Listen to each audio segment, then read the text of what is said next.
got to do all that whilst travelling at the speed he is.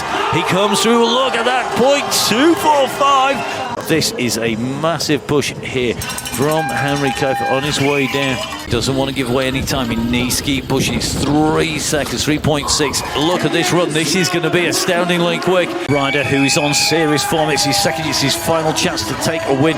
And he's up. He's up now. So he has managed to pull back a second. He's gone from 0.687 in deficit to 0.547 up. Leo Abello goes through. He's on his way. Has he done it? Oh, it's so close. He's lost it. And Kiefer, look at that.